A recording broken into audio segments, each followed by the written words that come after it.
Halo,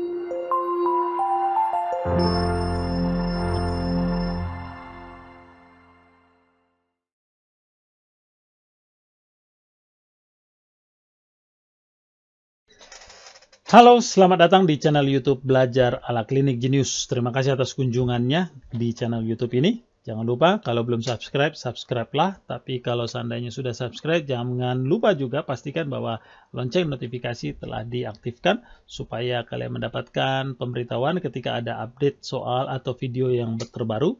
Karena di channel YouTube ini kalian akan mendapatkan banyak sekali hal-hal yang bermanfaat buat kalian dalam masa pelajaran kalian. Nggak cuma hanya video pembelajaran, tetapi informasi-informasi yang bermanfaat seperti misalnya informasi perguruan tinggi negeri.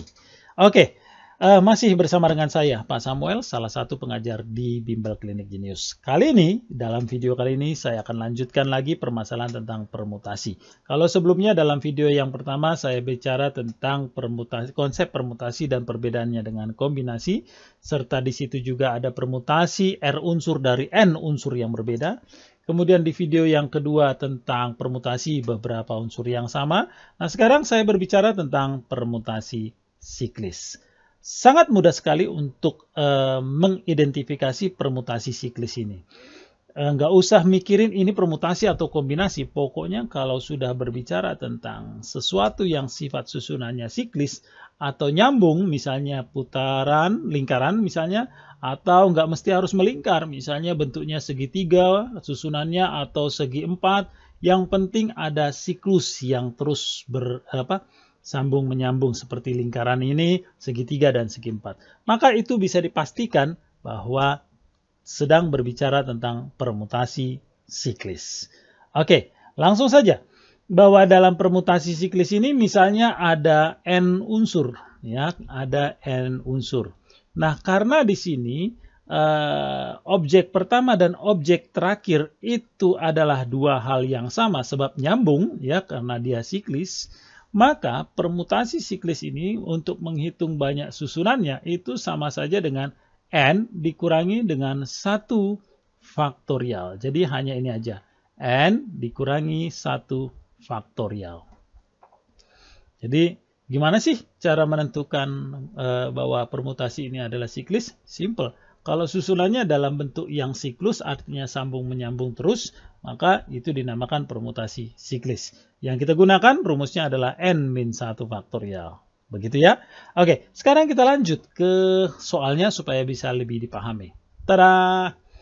Wah, ketutup tulisan saya hapus dulu. Jadi kira-kira begini, dalam contohnya ini, dalam berapa cara 8 orang duduk mengelilingi meja? Ya. Jadi dalam contoh kasus di sini katanya N-nya sama dengan 8, berarti dalam berapa cara duduk mengelilingi meja, berarti itu sama dengan banyak caranya 8 dikurang 1 faktorial, atau itu nanti sama dengan 7 faktorial. Sehingga sama dengan 5040 cara. Sangat mudah, sangat simple. So sweet, so easy, so cute. Oke, sekarang kita lihat contoh yang berikutnya. Tada! Nah, dalam berapa cara 8 orang duduk mengelilingi meja jika 2 orang tertentu selalu duduk berdampingan? Sekarang perhatikan jikanya, syaratnya. Bahwa ada 2 orang tertentu yang selalu duduknya berdampingan. Jadi, misalkan ini orang yang pertama, ini orang yang kedua. Ya, orang pertama, orang kedua. Karena mereka harus duduk secara berdampingan, selalu duduk berdampingan, maka kita anggap mereka menjadi satu buah kesatuan. Jadi ini kita hitung sebagai satu objek, tidak lagi menjadi dua objek. Jadi anggap aja mereka berdua kita ikat, udah diikat dimasukin ke dalam kotak, nah jadilah mereka satu objek. Oke, itu artinya ya, N-nya yang tadinya 8 itu menjadi tinggal 7 karena yang 2 dihitung jadi 1 ya. Maka banyak susunannya sekarang,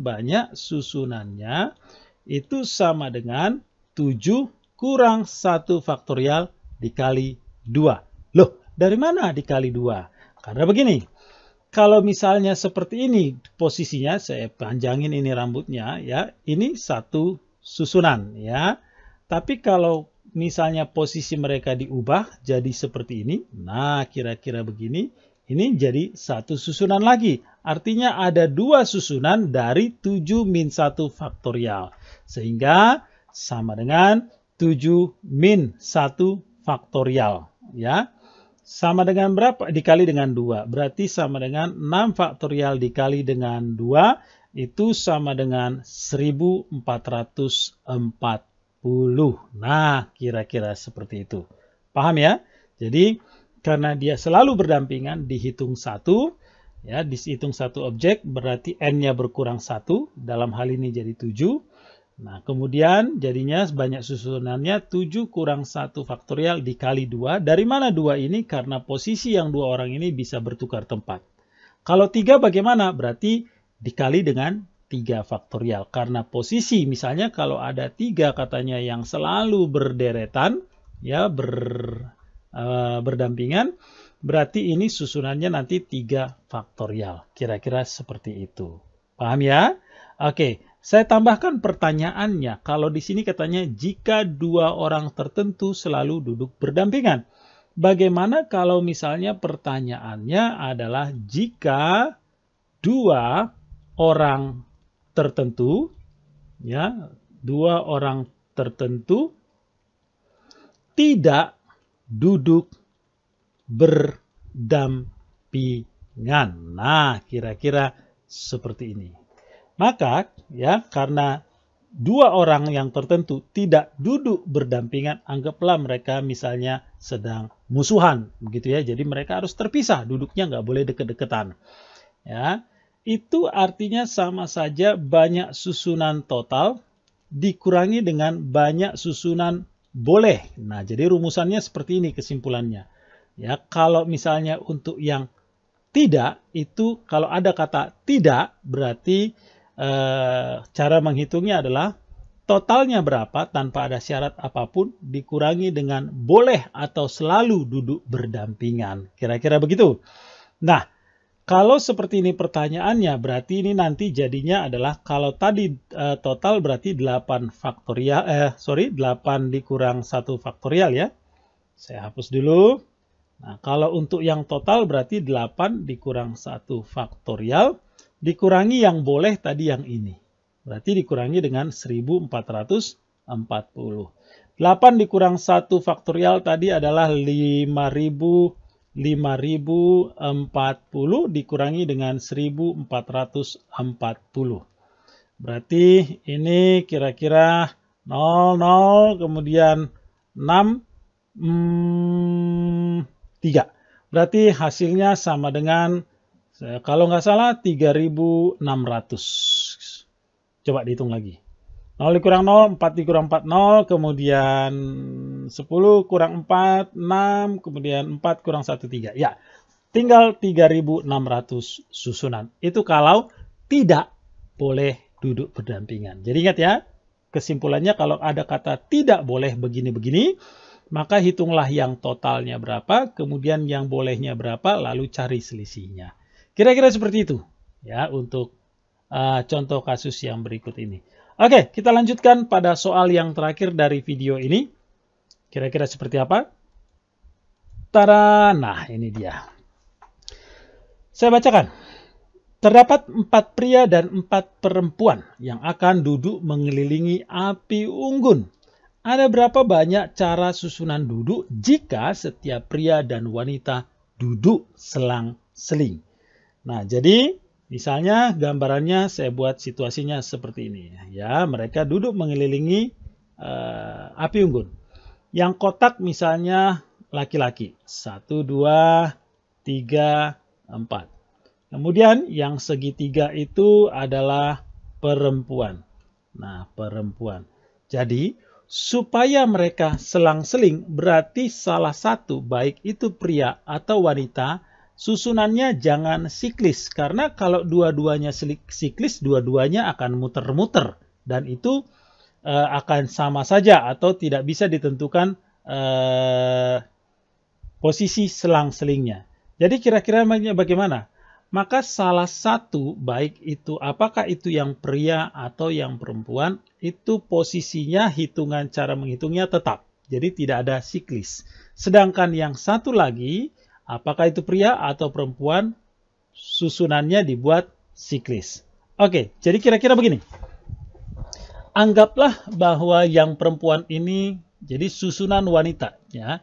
Susunan yang wanita. Jadi susunan yang wanita ini kita buat tidak siklis. Jadi dia bukan yang wanita yang berputar-putar, tetapi yang laki-laki yang berputar-putar. Ya, jadi yang laki-laki ini yang muter. Sana, kemari, putar ke sana, kemari. Jadi mereka siklis. Tapi yang wanitanya tetap posisinya. Ya. Nah, jadi banyak susunan wanita nanti ketika misalnya saya susun di sini, berarti ada 4 kemungkinan wanita yang bisa ditempatkan untuk duduk di posisi ini. Nah, karena sudah satu wanita duduk di sini, maka ketika ditempatkan di sini, maka tinggal 3 wanita yang kemungkinan 3 wanita yang bisa duduk di situ. Kemudian karena di sini sudah duduk satu wanita dan di sini sudah satu wanita, maka tinggal 2 kemungkinan wanita yang duduk pada posisi di sini. Dan untuk yang terakhir tinggal 1. Itu artinya bahwa susunan wanita itu sama dengan 4 kali 3 kali 2 kali 1 susunan. Maka sama dengan 24 susunan. Ya, jadi yang wanita anggap tidak siklis. Jadi yang wanitanya di sini yang kita hitung tidak siklis. Nah, bagaimana dengan susunan yang prianya? Jadi kalau susunan yang prianya, ini yang kita buat, kita hitung secara siklis. Ya. Jadi yang pria yang duduknya berputar-putar. Oke. Nah, karena ada 4 pria tadi, berarti karena kita buat dia siklis menjadi 4 kurang 1 faktorial, berarti sama dengan 3 faktorial. 3 faktorial, 3 kali 2 kali 1 sama dengan 6. Jadi ada 6 susunan. Nah, ada berapa banyak susunan seluruhnya dengan posisi wanita dan pria selang-seling, maka itu sama dengan 24 dikali dengan 6. Berarti sama dengan 144 susunan. Kira-kira seperti itu. Jadi kita simpulkan aja, kalau misalnya dalam contoh kasus ini ada N pria, jadi misalnya kita buat aja misalnya N pria, kemudian dan N wanita. Duduknya selang-seling, maka nanti rumusannya tinggal menjadi N kurang 1 faktorial dikali dengan N. Kira-kira seperti itu. Ini tadi N faktorial ya. Kemudian yang ini adalah N kurang 1 faktorial. Oke, itu permutasi siklis. Permutasi yang terakhir yang kita bahas. Sebenarnya ada 2 permutasi lagi, yaitu permutasi berulang. Sebenarnya kalau permutasi berulang sudah dibahas dalam aturan perkalian, misalnya seperti menyusun tersedia misalnya 7 angka atau 5 angka, akan dibuat angka ratusan boleh berulang. Berarti kalau ada 5 angka, berarti 5 kali 5 kali 5. Itu sama saja dengan permutasi berulang. Kira-kira seperti itu. Kemudian ada juga permutasi N unsur dari N unsur yang ada. Jadi kalau N unsur dari N unsur yang berada, maka gunakan saja rumusnya menjadi kira-kira begini. N faktorial dibagi dengan N kurang N faktorial. Berarti N faktorial dibagi 0 faktorial. 0 faktorial itu 1. Berarti sama saja dengan N faktorial.